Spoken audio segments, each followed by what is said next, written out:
할렐루야. 오늘 6월 18일 목요일 날짜입니다. 오늘 본문 말씀은 신명기 32장 15절에서 36절까지 보도록 하겠습니다. 그런데 여수르니 기름짐에 발로 찼도다. 내가 살찌고 비대하고 윤택함에 자기를 지으신 하나님을 버리고 자기를 구원하신 반석을 업신여겼도다.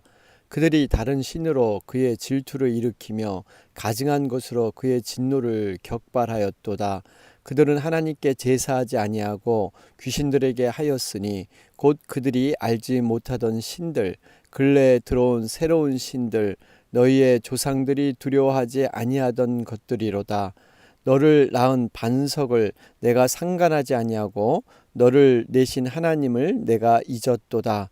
그러므로 여호와께서 보시고 미워하셨으니 그 자녀가 그를 격노하게 한 까닭이로다.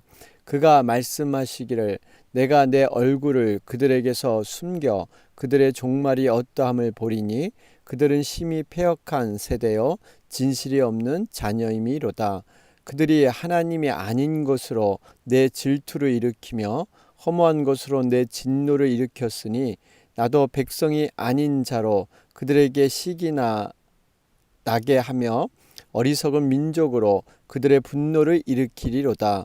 그러므로 내 분노의 불이 일어나서 스올의 깊은 곳까지 불사르며 땅과 그 소산을 삼키며 산들의 터도 불타게 하는도다.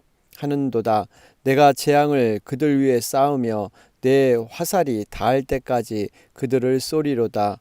그들이 주림으로 쇠약하며 불같은 더위와 독한 질병에 삼켜질 것이라. 내가 들짐승의 이와 티끌이 기는 것의 독을 그들에게 보내리로다. 밖으로는 칼에 방 안에서는 놀람에 멸망하리니 젊은 남자도 처녀도 백발 노인과 함께 젖먹는 아이까지 그리하리로다.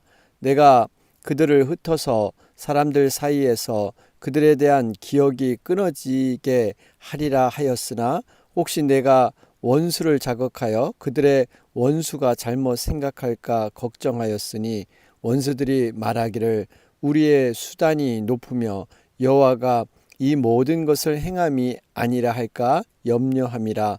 그들은 모략이 없는 민족이라. 그들 중에 분별력이 없도다. 만일 그들이 지혜가 있어 이것을 깨달았으면 자기들의 종말을 분별하였으리라.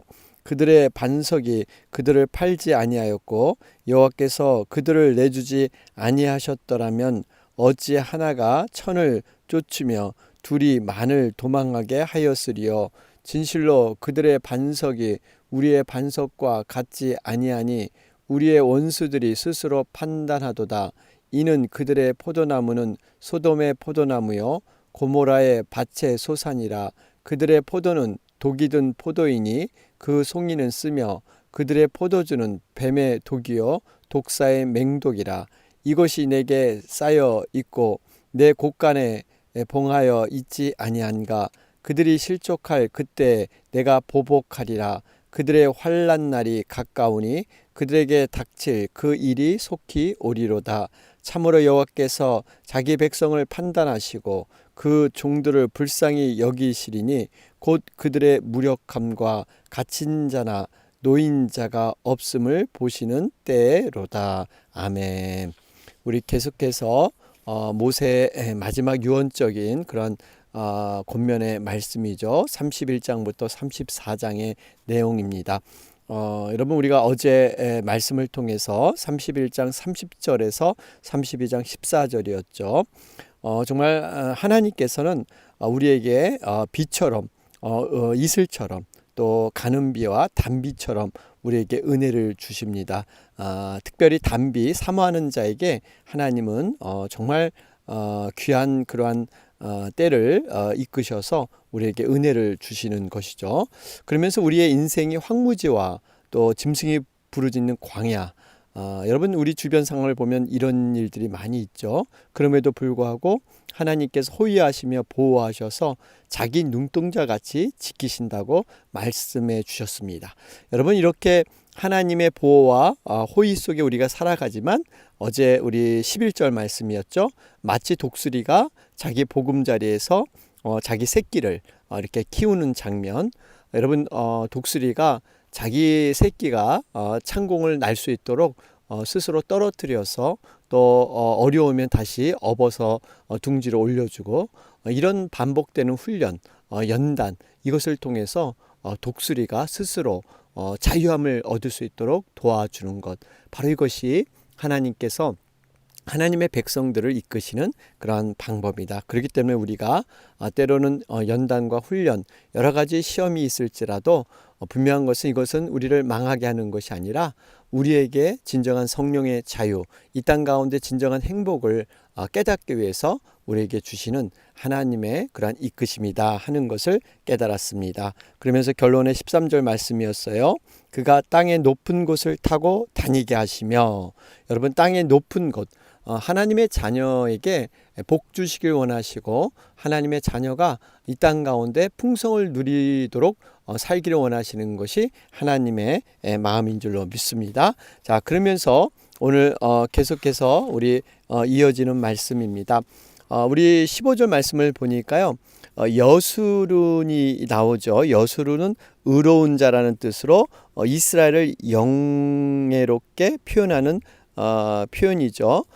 그런데 이 여수룬을 등장시킨 것은 지금 이스라엘 백성들이 타락으로 죄에 이렇게 들어서는 것을 풍자적으로 대조하기 위해서 여수룬을 등장시키고 있습니다.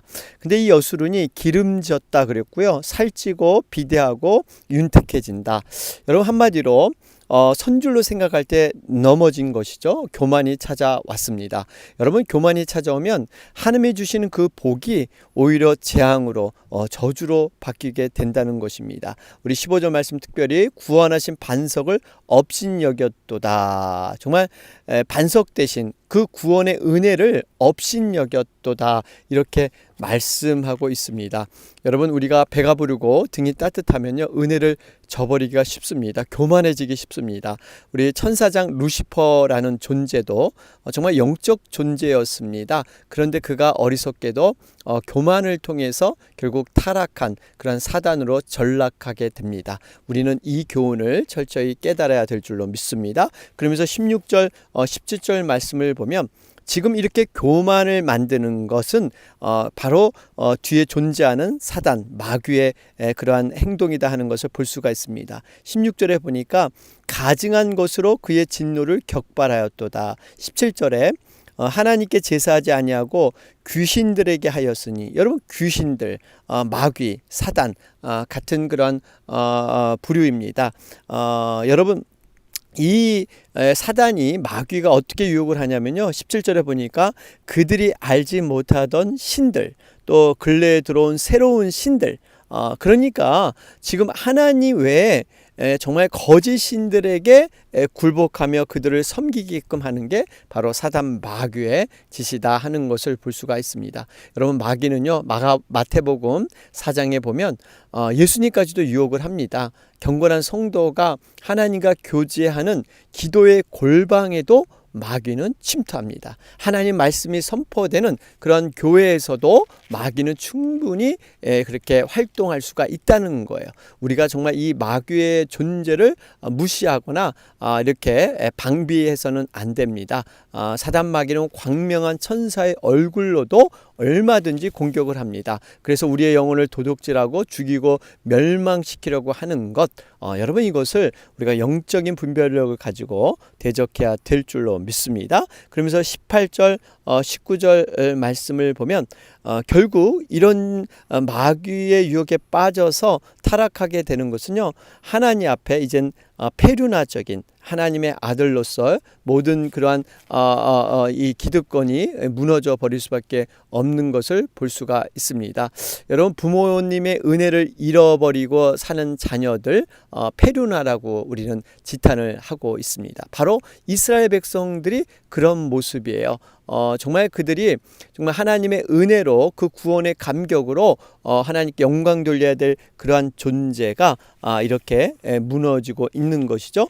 그래서 19절에 보면 그 자녀가 그를 경노하게 한 까닭이다. 여러분, 이 자녀가 이스라엘 백성들, 바로 낳고 길러주신 그 하나님의 은혜를 저버린 것입니다. 자, 그러면서 20절 말씀을 보면, 여러분, 인생에 있어서의 최대의 비극이 뭔가, 가장 무서운 심판이 무엇인가를 볼 수가 있습니다. 20절 말씀을 보면요, 내가 내 얼굴을 그들에게 숨겨. 여러분, 하나님의 얼굴이 우리의 인생 가운데 숨겨지는 것, 여러분, 이것이 가장 큰 비극이라는 것입니다. 이것을 하나님과의 관계 단절이에요. 우리의 존재는 하나님의 자녀고 그리스도와 함께 된 후사, 하나님 나라를 상속받는 그러한 자들인데, 여러분, 이 관계가 끊어지게 되면요, 이제는 하나님의 영적인 공급을 받지 못하고 하나님의 은혜를 깨닫지가 못합니다. 여러분, 우주에서 미아가 된 느낌, 여러분, 어떤 느낌입니까? 어떤 곳으로 안착할 수도 없고 방향을 어디로 가야 될지도 모르는 상황. 여러분, 그래서 죄가 무서운 것입니다. 죄가 바로 이런 관계 단절을 만들어내는 것이죠. 다윗이 밧세바와 범죄한 후에 그가 가장 두려워했던 것은 하나님의 책망함, 하나님의 벌, 심판, 이것이 아니었습니다. 하나님의 얼굴이 내게서 돌려질까봐 이것이 두려웠던 거예요. 그래서 정말 밤마다 침상이 자신의 눈물에 떠오를 정도로 정말 울면서 회개하며, 하나님, 성령님, 결코 내게 얼굴을 돌리지 마옵소서. 이것이 다윗의 고백이지 않겠습니까? 여러분, 우리가 하나님과의 관계, 이것이 우리 삶의 무엇보다도 최우선이 되어야 될 줄로 믿습니다. 그러면서 21절에 그들이 하나님이 아닌 것으로 내 질투를 일으키며, 여러분, 여기서 하나님의 질투는요, 인간적인 어떤 시샘의 질투는 아닙니다. 사랑이 충만해서 그 사랑을 최대한 나타내는 그런 표현이죠. 여러분, 사랑은 독점하는 그러한 기능이 있죠. 여러분, 사랑하기 때문에 정말 나만 바라봐, 이렇게 독점하고 싶은 거예요. 여러분, 사랑하기 때문에 그저 남들에게도 다 나눠주고 이렇게 그렇게 하지 않죠. 여러분, 사랑하기 때문에 정말 그러한 독점하는, 여러분, 하나님도 마찬가지예요. 우리를 구원하셨기 때문에, 너무나 사랑하기 때문에 하나님 한 분만으로 만족하길 원하십니다. 그런데 그들이 하나님이 아닌 것을, 지금까지 하나님의 은혜로 살았고 하나님께서 기회를 줬는데 그 기회를 그들이 스스로 포기하게 되면 이제 하나님의 은혜가 점점 소멸됩니다. 지금은 은혜 받을 만한 때요, 보라, 지금은 구원의 날이로다. 하나님께서 은혜 주실 때요, 그 기회가 있습니다. 이 기회란 누구에게나 자주 주어지는 것은 아닙니다. 여러분, 그런데 그 기회, 그 하나님의 은혜의 기회를 우리는 붙잡아야 될 줄로 믿습니다. 세월을 아끼라, 때가 악하니라. 여러분, 이 아끼다는 거 엑사고라조라는 그런 단어를 쓰는데요, 여기 낚시에서 건지다, 돈을 지불하고 사다, 이런 뜻이 있어요. 여러분, 그러니까 우리에게 주어진 이 시간, 세월은요, 거저 주어진 것이 아닙니다. 돈을 주고 샀다고 생각해 보세요. 여러분, 우리가 시간을 돈 주고 샀다? 여러분, 우리의 생각이 달라질 것입니다. 우리의 인생은 안개와 같다 그러지 않습니까? 여러분, 이 안개는요, 다 모아보면 물 한 컵 정도밖에 되지 않는 양이에요. 잠깐 왔다가 사라지는 인생 가운데 우리에게 영혼을 건져 올리게 한 것, 여러분, 이것이 놀라운 그러한 비밀이고 축복인 줄로 믿습니다. 우리는 영원을 준비하는 그러한 현재에 살고 있다는 것입니다. 그러면서 22절부터 23절에 보면, 이제는 모든 죄에는 심판이 따르게 된다는 것이죠. 내 분노의 불을 일어나서 수월의 깊은 곳까지. 여러분, 수월은 무덤, 땅 및 세계, 형벌, 이런 뜻이 있죠. 음부로도 번역을 하기도 합니다. 그 다음에 23절에 재앙을 그들을 위해 쌓으며 내 화살이 닿을 때까지 그들을 쏘리로다. 여러분, 하나님의 은혜를 배반하게 되면 하나님과 멀어짐으로 말미암아 재앙을 피할 수가 없습니다. 반드시 이러한 어려움을 겪게 된다 말씀하고 있습니다. 자, 그러면서 우리 26절부터 27절 말씀을 보면요, 여기 보면 아주 귀한 말씀이 있습니다. 내가 그들을 흩어서 사람들 사이에서 그들에 대한 기억이 끊어지게 하리라 하였으나, 혹시 지금 이 말씀은 지금 우리 이스라엘 백성들의 존재를 완전히 진멸하려고 했으나, 그러나 27절에 바로 원수를 자극해서 원수 스스로 그들이 교만해지고 자신들이 의로워질까 봐 이 행함이 옳지 않게 여기기 때문에 그렇게 하지 않겠다는 겁니다. 이 의미는요, 하나님께서 흩어 사람들을 정말 이렇게 진멸하지 않는 이스라엘 백성들 그렇게 하신 이유는 하나님의 이름을 존귀 여기시기 때문이에요. 원수들이 그 오해하는 것을 막기 위해서. 여러분, 정말 이스라엘 대적들이 이스라엘 멸망이 하나님의 섭리로 받아들여야 되는데 자신들의 능력인 것처럼 교만해질까봐, 오히려 거룩한 하나님의 이름이 정말 낮춰질까봐 하나님은 스스로 이스라엘 백성들을 멸하지 않겠다 말씀하고 있습니다. 여러분, 우리가 진멸되지 않고 하나님의 궁유를 이렇게 이어서 살아가는 것은요, 우리 안에 어떠한 노력이나 의가 있어서가 아닙니다. 하나님의 온전한 영광과 그분의 거룩한 이름 때문에, 그 이름이 망령되이 일컫지 않게 하기 위해서 바로 우리를 오늘도 살려주시고 끝까지 하나님께서는 참고 인내하시는 줄로 믿습니다. 그러면서 우리 부모님이 그런 일들이 있잖아요. 자녀에게 어떤 아주 심한 말씀을 하셔도 부모님의 마음이 진짜의 마음은 아니에요. 여러분, 그런 경우 많이 있죠. 여러분, 하나님도 마찬가지입니다.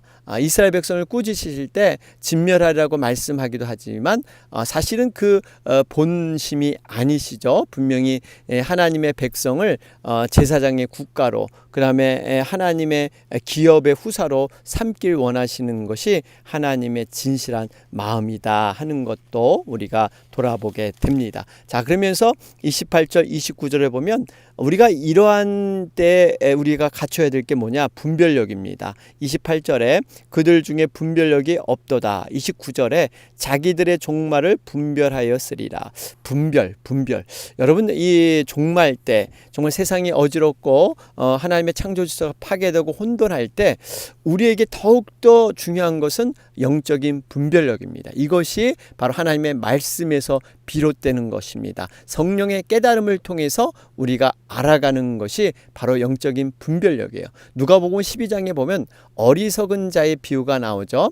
그는 정말 자기 재산이 늘어나니까 창고를 계속 늘리면서 이제 쌓아둘 것이 없어서 이런 걱정을 하죠. 그럴 때 분명히 하나님은 말씀하십니다. 내가 오늘 밤 너의 생명을 취하리니 그 재물이 누구 것이 되겠느냐. 이 부자는 자기의 미래는 준비하는데 최선을 다했지만 자기의 노후 준비는 잘했지만 사후 준비는 전혀 하지 않았습니다. 사람들은 노후 준비에는 굉장히 발이 빠르고 지혜롭게 잘하는 경향이 있는데, 사후 준비, 우리가 죽은 후에 과연 하나님 앞에 어떻게 설 것이냐, 우리는 분명히 하나님 앞에 심판대에 서게 되는데 우리의 사후 준비는 과연 어떻게 되는가, 정말 이것을 우리가 진지하게 돌아보아야 될 줄로 믿습니다. 여러분, 노후는 잠깐이에요. 그러나 사후는 영원하다는 것입니다. 우리가 어느 것이 진정한 지혜 있는 투자인가? 여러분, 그것은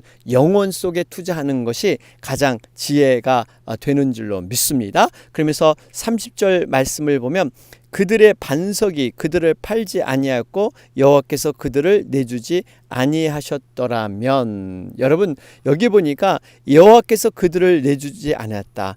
여러분, 모든 그들이 승리를 거둔 비결은요, 바로 하나님께서 함께 하셨기 때문이란 겁니다. 이스라엘 백성들이 모든 전쟁에서 이기게 된 것은 그들이 어떤 군대가 막강해서 어떤 전략이 좋아서가 아닙니다.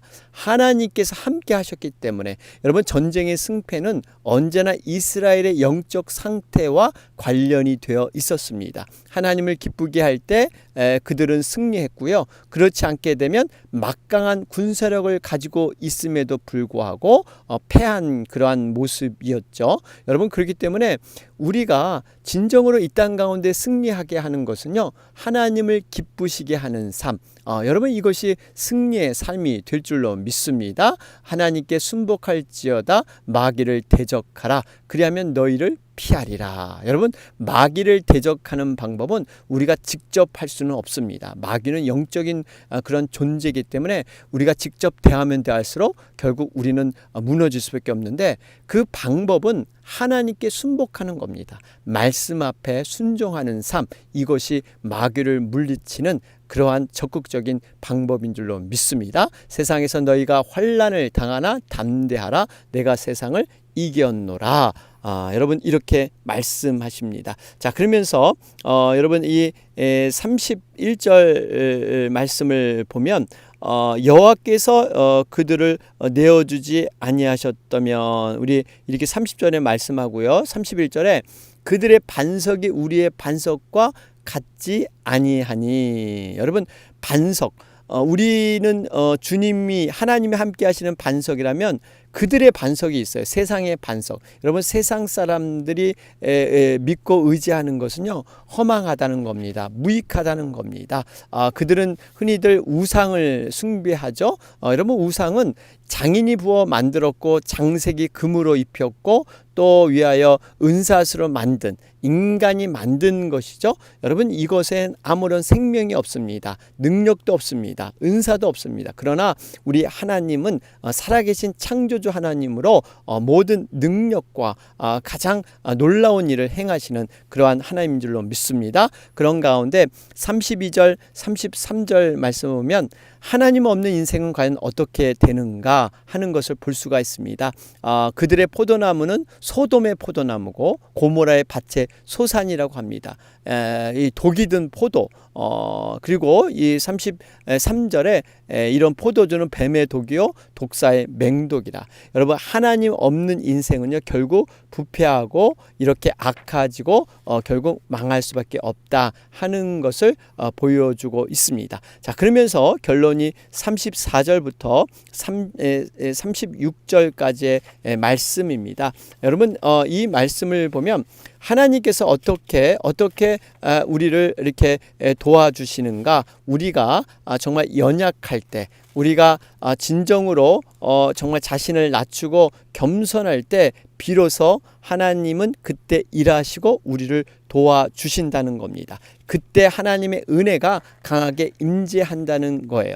여러분, 우리가 하나님 앞에 연약함을 철저히 깨달아야 합니다. 나는 죽고 나의 그런 모든 연약함을 하나님 앞에 올려드릴 때 하나님은 36절에 보니까 여호와께서 자기 백성을 판단하시고 그 종들을 불쌍히 여기시리니 곧 그들의 무력함과 갇힌 자가 노인자가 없음을 보시는 때로다. 그렇죠? 이렇게 불쌍히 여기시고 우리의 무력함 이런 것, 여러분, 이럴 때 하나님께서 환난 날이 가까운다 그러죠. 35절에 이런 어려움, 이런 어려움이 올 때 하나님은 비로소 일하셔서 하나님의 은혜를 이렇게 베풀어 주실 줄로 믿습니다. 그렇기 때문에 우리가 끝까지 포기해서는 안 됩니다.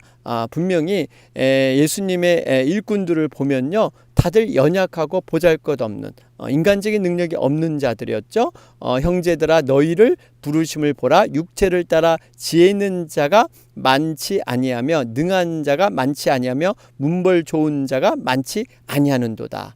여러분, 연약하기 때문에 하나님께서 그들을 사용하시는 거예요. 하나님의 은혜는 우리가 약할 때 임한다는 것입니다. 의사는 건강한 사람을 찾아가지 않습니다. 우리 주님도 마찬가지예요. 스스로 의롭다고 생각하는 사람에게는 가실 수가 없습니다. 죄인을 부르러 오셨습니다. 연약한 인생을 부르러 오셨다는 것입니다. 그렇기 때문에 우리가 하나님 앞에 약해진다는 것, 우리 자신이 정말 겸손해진다는 것, 이것이 하나님께서 쓰시는 그러한 축복의 도구가 된 줄로 믿습니다. 오늘 말씀 정리해 보면 우리가 어떻게 하나님의 정말 이끌림으로 살 것인가, 특별히 하나님이 주신 기회와 축복의 그런 은혜의 통로들을 우리가 저버려서는 안 됩니다. 그것을 정말 잘 사용해서 우리가 하나님 앞에 나아갈 때 하나님은 더 큰 축복으로 우리를 인도해 주시죠. 여러분, 은혜와 믿음은요 축적에 누락되는 이러한 성격이 있다고 했죠. 여러분, 쌓입니다. 우리가 하나님의 영적인 근육, 그 머슬을 우리가 평상시 때 잘 훈련을 받아야 합니다. 그래서 하나님이 필요로 할 때, 종말할 때 그 믿음으로 우리가 움직일 수 있는 그 영적인 근육, 이것은 하루아침에 생기는 것이 아닙니다. 우리가 날마다 기회가 될 때마다 순종함으로 말미암아 이제는 더 큰 그러한 영적인 근육을 키워 나가게 되는 것입니다. 오늘 말씀 우리가 기억하면서 하나님을 저버림이 실패의 이유입니다. 우리가 실패하는 모든 것들은요 나의 능력이 부족해서 어떠한 환경이 안 좋아서가 아니라 하나님과의 관계, 우리는 늘 하나님의 믿음 안에서 모든 상황들을 바라보며 모든 사건들을 해석해야 합니다. 우리가 하나님의 관계가 가장 나의 우선순위다 하는 것들을 돌아보면서 나아가는 여러분과 제가 되길 주님의 이름으로 축원합니다. 아멘. 오늘 목요일 날짜입니다. 우리 주변에 죽어가는 영혼들, 또 여러 가지 문제와 어려움 당한, 환난 당한 영혼들을 위해서 간절히 중보하는 그러한 날입니다. 특별히 육신이 연약한 또 주변에 많은 분들 계십니다. 위에서 간절히 중보해 주시기 바랍니다. 이 시간 다 같이 기도드리겠습니다. 주의 은혜라, 주의 은혜라, 이 자리에 서 있는 것을 주